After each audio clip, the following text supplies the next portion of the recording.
higalaigsoon, dili makadawat, nga napay maghari, siyang pagkahari.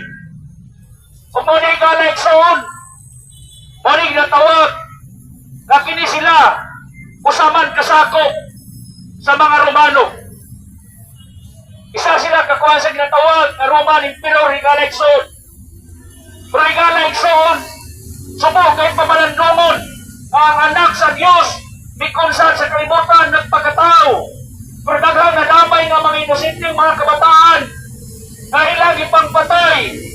Tungod kay dili sila makadawat na mataw ang hari sa mga hari o ang lapaw sa mga pari.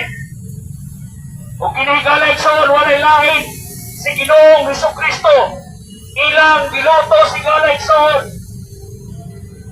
Sa dihang na tao si Jesus Christ higalaigsoon, nagkuyog sila sa bata pa lang siya, nagkuyog siya sa iyang kinahanong kamahan.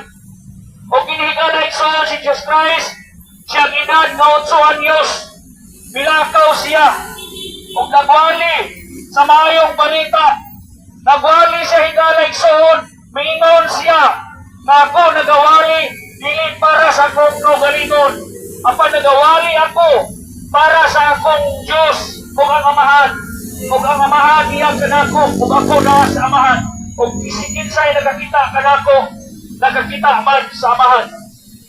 Higalaigsoon, subo kay pamalandungon karon, nahathat kayo ang gingon sa balaang kasulatan, anay Diyos, na nagpakatao, 100% na si Jesus Christ, isa ka Diyos, na anak sa Diyos, na nagpakatao, dili sa kalibutan, o higalaigsoon na siya, nagwali sa mayong balita, about sa kaluwasan, o iyang gitawag ang 12 ka apostol.